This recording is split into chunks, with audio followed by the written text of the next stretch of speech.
Good morning, students. Today we will be studying about the next kingdom, which is Kingdom Fungi of chapter number 2, Biological Classification. So, fungi is a very unique kingdom. These are the heterotrophic organisms and they are commonly found in our day-to-day life. So we see many things around us, but we hardly know about them. So a common example could be found in the kitchen.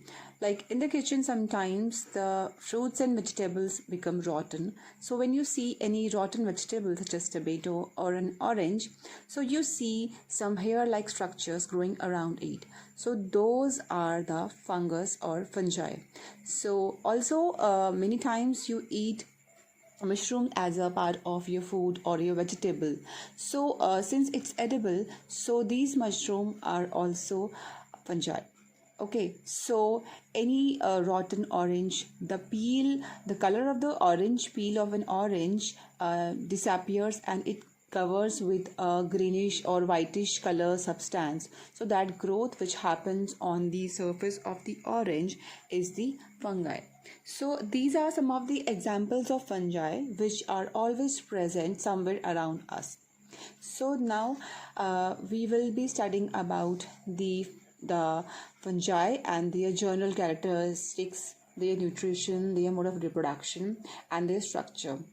So the fungi are generally eukaryotes. Okay, so the general characteristics of fungi are, that means they are eukaryotes, they have membrane bound cell organelles. Okay, so they are multicellular. That means first it's eukaryotes. That means they are made up of a cell which has a specific membrane bound cell organelles and distinct nucleus. So we know about eukaryotes. Then they are multicellular. So multicellular are the organisms which are made up of multicell cells, but here is some exception. The exception is about the yeast. Exception is yeast. So yeast being a eukaryote, it is a fungi, but it is a single cellular organism. Okay, so next is they are heterotrophic. That means they depend on other organisms for their food. Because they depend on the other organisms for food, because they don't contain any chlorophyll, they cannot make their food, so they depend on the other for food.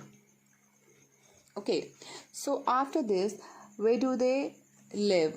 So they prefer the moist and warm place to go. Prefer warm and moist place to grow. So you have seen your mother keeping the food in the refrigerator, because if we keep anything in a moist or warm place, then this fungi is most likely to grow up. That's why we preserve the food. We keep them in the refrigerator in a very low temperature, and where the environment is dry. So and it happens that the food gets spoiled more during the monsoon season or the rainy season, because in the rainy seasons the temperature is hot or warm, and the conditions are also moist because there is a lot of humidity. So the food do not remain fresh and it spoils due to the growth of these fungi on the food.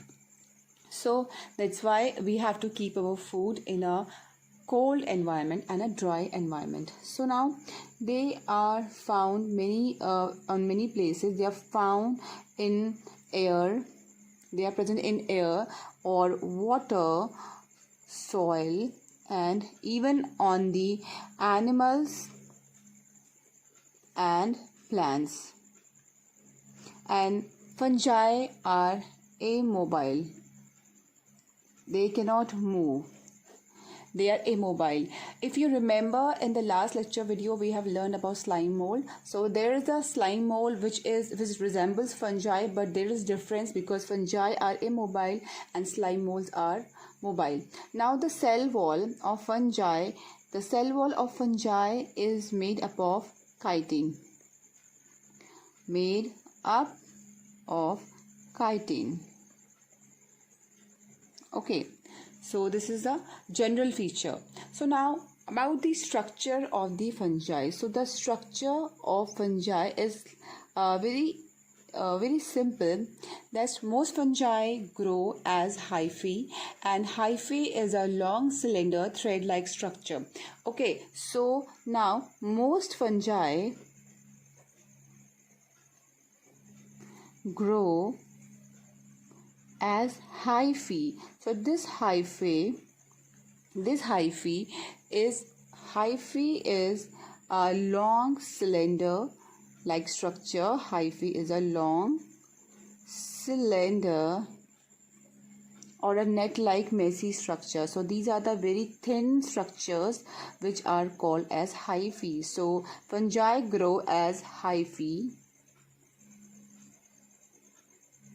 Fungi grows in a net-like structure called hyphae. So these thin structures are interconnected, and when there are many networks which are interconnected of hyphae is called as mycelium. So this mycelium is the interconnection of those hair-like structure. When they comes together, they form mycelium, which is a web or a mesh-like structure, is called as mycelium. So this is a very important term when we talk about the structure of a fungi, because whenever we talk about this structure, such as hyphae, we talk about mycelium. So there in your books, in the NCERT book also there is mycelium. So these in their structure of fungi is because hyphae are connected in a network, so it is called as mycelium. So now cell wall of the fungi is made up of chitin. So fungi are the only organisms whose cell wall is made up of chitin, so that means they have a rigid cell wall. And polysaccharides.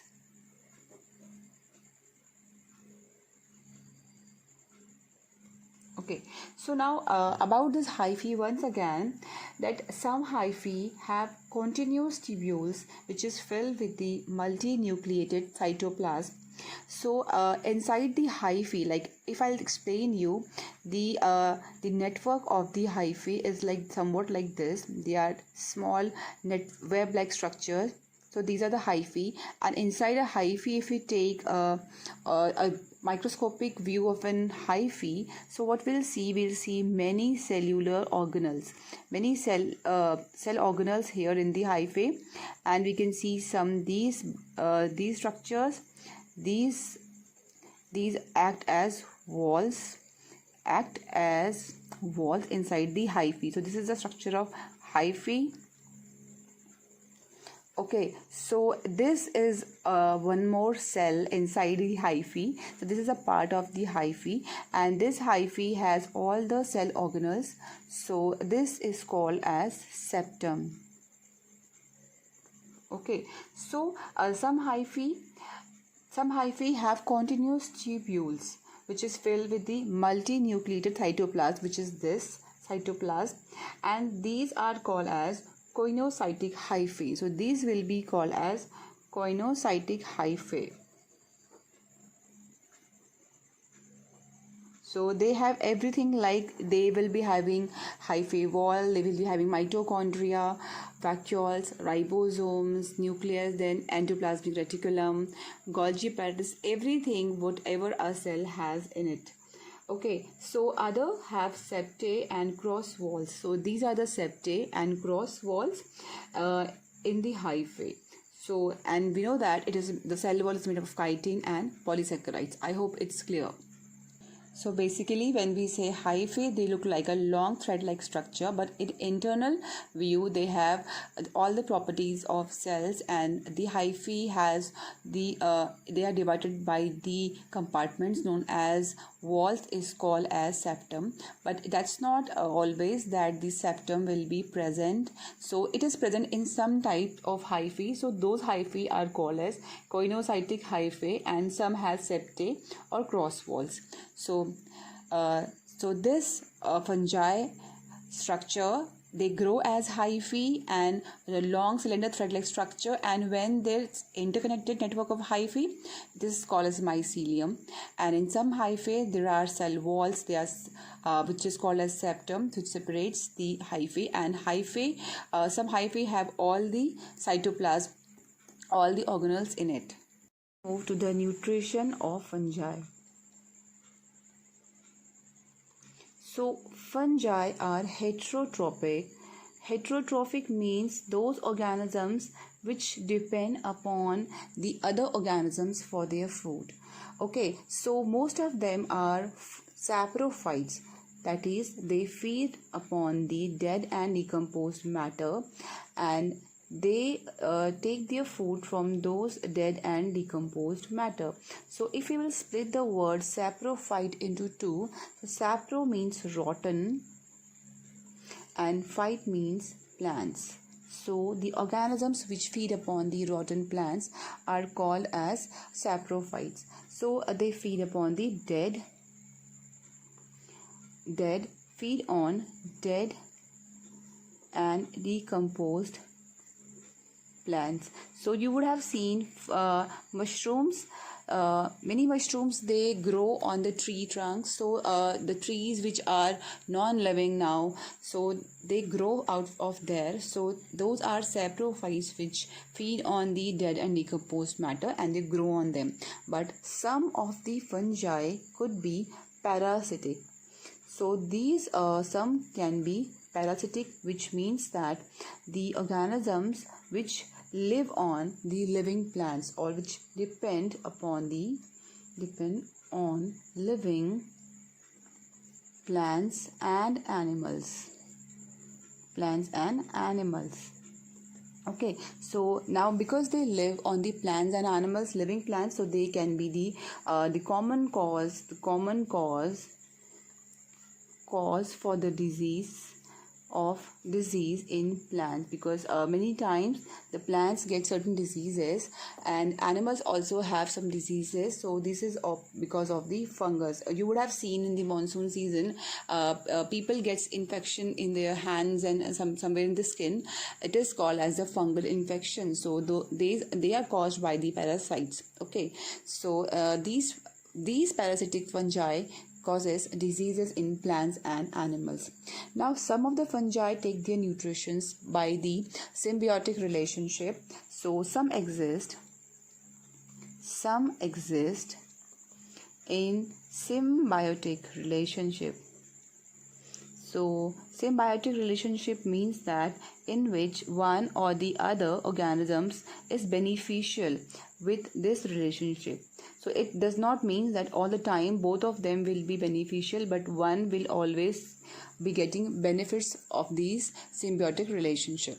So if I write the definition of symbiosis, it would be, it is an association in which both the organisms or only one organism is benefited with the other. So it is an association between two or more species where both or one of them is mutually benefited. Okay, so this is the symbiotic relationship. Now this symbiotic relationship has many types. That means it could be obligate relationship, it could be facultative relationship, it could be ectosymbiosis, or it could be endosymbiosis. So I will give a little examples of all these. So various types of symbiotic relationship can be obligate relationship. So in this relationship of obligate, there is a compulsion on the organisms to take this relationship. That means in this the organisms completely depend on each other for the survival. So an example for the obligate relationship would be flower and honeybee. So here the honeybee has an obligate relationship because honeybee suck the nectar from the flower. So if there will be no flower, so the main nutrition of the honeybee would be from the flower. So honeybee depends upon the obligate relationship between the flower. Then it's the facultative relationship. So most common is the facultative relationship. Facultative relationship means that the organisms are not dependent on each other for the survival. Okay, they uses this relationship, but they are not dependent on that. Okay, so example of this would be you would have seen there are many times the crows or some birds sitting on the back of the buffaloes or some animals. So in that case they eat the ticks and the worms whichever are on those organisms. So they are not dependent for their food on only those organisms, but they are having they are just using them for their nutrition, but they can take their nutrition from somewhere else also. So that is an example of one facultative relationship. Example, a buffalo and crow. Okay, then next comes the ectosymbiosis. Ectosymbiosis. So ectosymbiosis is in which the organisms lives on the organisms. Okay, one organism live on other organism.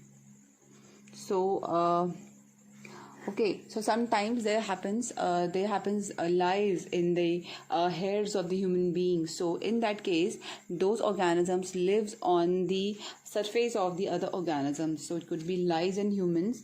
And one more, it's the endosymbiosis. So endosymbiosis means when the organisms lives inside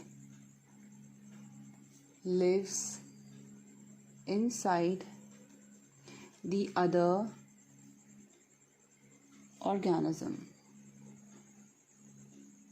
Okay, so example of this would be the microbes or the fungi in the intestine, which makes people sick.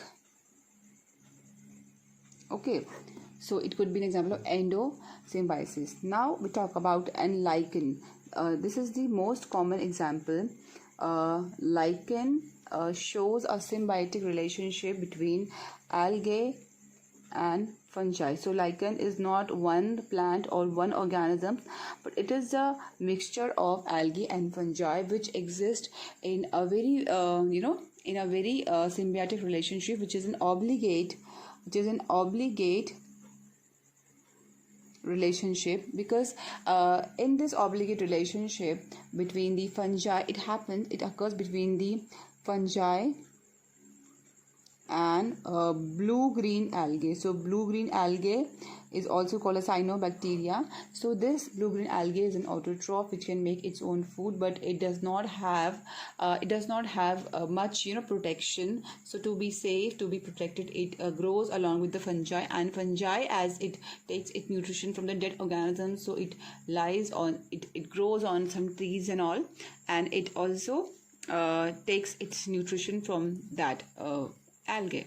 So here the algae performs the photosynthesis and provide the nutrition to the fungi, and fungi protects the algae. Though both of them do not depend on the nutrition on one another, so that's why it's an obligate relationship. So now we will talk about the reproduction of fungi. So the fungi reproduces both asexually and sexually. Okay, so first we'll talk about these asexual mode of reproduction, and then we'll talk about the sexual mode of reproduction. Both sexual and asexual reproduction it shows. Okay, so first about the asexual reproduction. The one of the most common example is the reproduction by spores. Reproduction by spores. So imagine the seeds in a plant. So these spores are the small particles which are ejected from the reproductive organ, which are capable of giving rise to the or to grow the new organisms. Okay, so these reproduction are carried over the distance to the air or some other animals, and there when they reach to the new place, so those spores, when they have the favorable conditions, they grow on any different area, and then they give rise to a new organism. Okay, so second is the reproduction by mycelial fragmentation. If you remember about mycelia, so mycelia were the interconnected network of the hyphae, and so the reproduction by mycelium fragmentation. Okay, so mycelium separates. So here what happens, the mycelium separates into the into two pieces, which in turn forms a new one. It separates into pieces and forms a new organism. Okay, then fungi also grows with the process of budding. So the new organisms develops and remain attached to the parent organism. So, and once it grows into the full organisms, it detaches. So I hope you know about the budding, so no need to explain more. And the reproduction by spores, the spores are the small particles which ejects from the reproductive organs. So the spores are produced by the reproductive organs, and they are capable to give rise to a new organisms. So the next part is the sexual reproduction. So the sexual reproduction is little elaborate in this, so we will study this sexual reproduction in fungi. So in the fungi, the sexual reproduction is quite different, as if we talk about the sexual reproduction in plants and animals. So because we know that in the sexual reproduction there will be fusion of gametes, so we always know that the two parents will be required. But sexual reproduction in fungi often occurs in the response to the adverse environment conditions. So when the conditions are not favorable for the asexual reproduction, then only the sexual reproduction takes place. But in the sexual reproduction of fungi, there does not require any male or female fungi. So there is no male and no female fungi.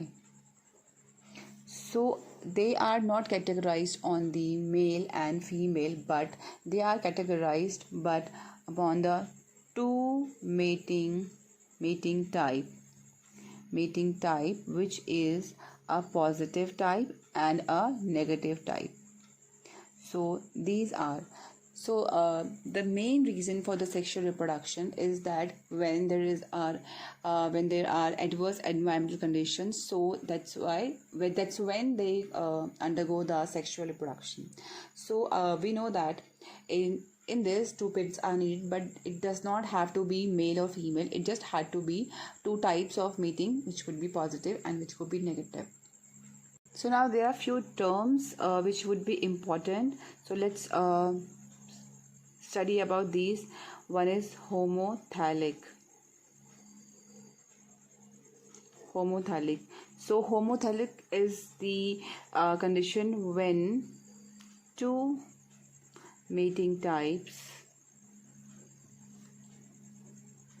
So as we know that homo means same, so when two mating types are present on same mycelium,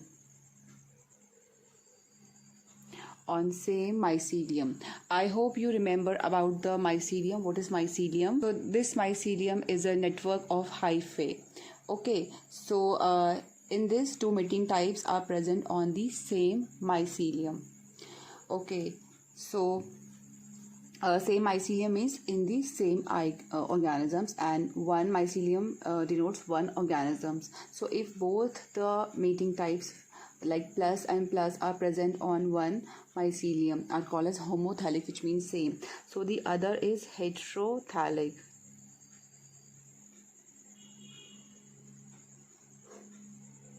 So in this heterothallic, two compatible mating types are present in different mycelium. So when two compatible mating types are present on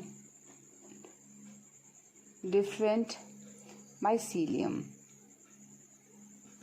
Okay, so it is that it does not have to be that both the mating types has to be present in different mycelium. They could be in same mycelium. So when they are present in same mycelium, it's called as homothallic, and when they are present in different mycelium, then it's called as heterothallic. Okay, then comes the haploids. So I hope you all remember about the haploids. So haploids are the cells with single complete set of chromosomes. So haploid, cell with single complete set of chromosomes. So we have all the cells which are diploid. That means we have a double set of complete chromosomes, but the germ cells, the sex cells, have the haploid chromosomes. So the sex cells are haploid. Okay, so that means they in the fertilization the half chromosomes comes from the mother and half comes from the father. So haploid cells are those cells with single set of chromosomes. Then comes the diploid cells. So cells with two complete sets of chromosomes. Okay, so these are the diploid cells. So if you talk about, like, there are two cells in the haploid cells, there will be this chromosome, and the other also the other set will be of these. But in the haploid cell, there will be one chromosome. So this is diploid and this is haploid. So now after this we move to the sexual cycle. So in the fungi, there are three important steps in the sexual cycle of fungi.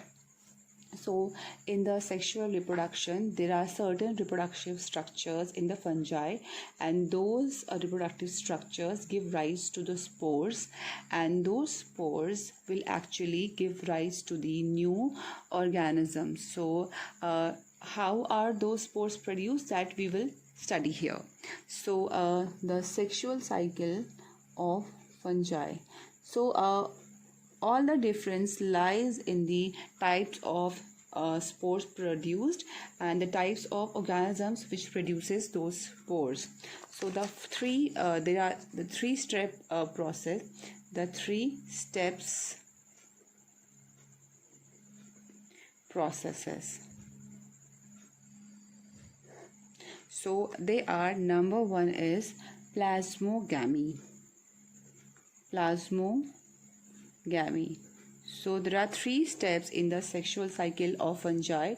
Now plasmogamy means the plasm. So you know the term protoplasm and cytoplasm. So the cytoplasm or the protoplasm means the living part of a cell, and gamete means the union or marriage of anything. So in a plasmogamy, so two haploid cells,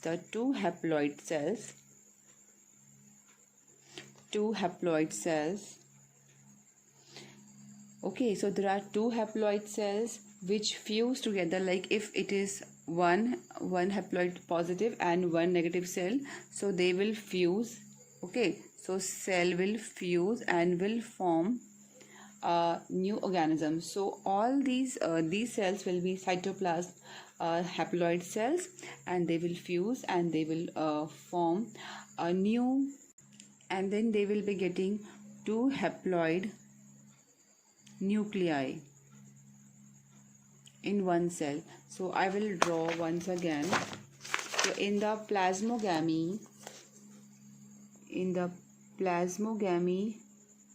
plasmogamy means the gamete means marriage or the union, and plasmo means cytoplasm.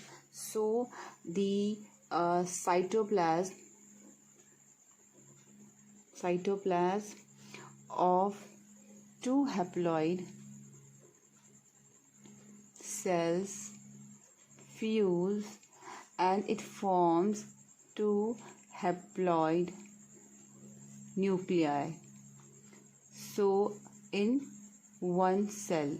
So this is called as dikaryon. That means di means two and karyon means nucleus. Okay, karyon means nucleus. So this is the first step. Okay, so then comes the second step, is called as karyogamy. So karyogamy, okay, so in the karyogamy what happens, this two haploid nuclei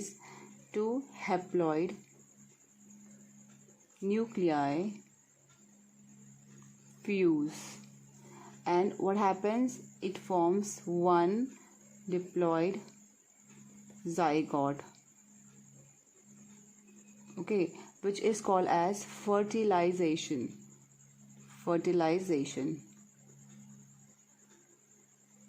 And then what will happen, there will be meiosis. That means it will undergo a repeated cell division. So now in the meiosis there will be the continuous revision of the cell. Okay, so it will be repeated cell division, and because of this the gametes of different mating types will produce. So gametes are what? Gametes are the sex cells. So they will form the number of gametes, the number of sex cells, and those will become as the haploid spores. They will be the haploid spores. So now these spores will again germinate and will give rise to a new mycelia. Now these spores will germinate and give rise to the new mycelia.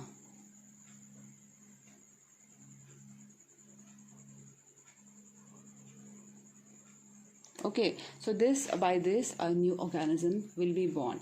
If we will check what will happen, like if with the help of a diagram, if I'll explain you, like we have two chromosomes, okay, not chromosomes but haploid cells, sorry to say. So these haploid cell will have these two cells. So this is a haploid. So then it will undergo fertilization. So as a result of this, a diploid zygote will be formed, which will have diploid cells, and then it will undergo meiosis,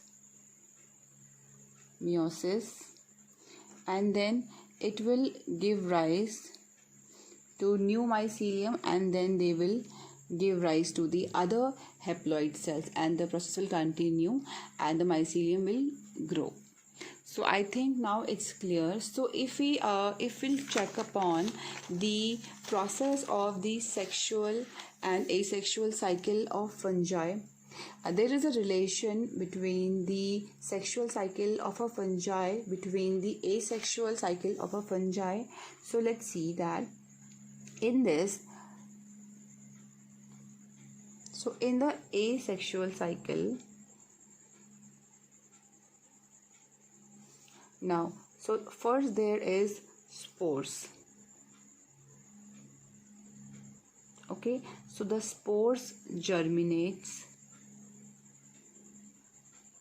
to form new mycelium. So mycelium is what? Mycelium are the fungi. So this mycelium will give rise to the spores. Okay, so the mycelium, spores will germinate and they will form mycelium, and mycelium will again form spores. But if there are unfavorable conditions, so it will undergo a sexual reproduction. So this mycelium will first undergo plasmogamy. If you will remember plasmogamy. Okay, so after this plasmogamy there will be karyogamy. Okay, that is union of the nuclei.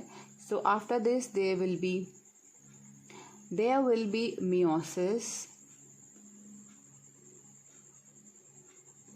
Okay, and as a result of meiosis the spores will be formed, and these spores will germinate into the mycelium. So they will germinate. So there is a relationship between the asexual and sexual cycle. So in the end, the spores will germinate into the mycelium.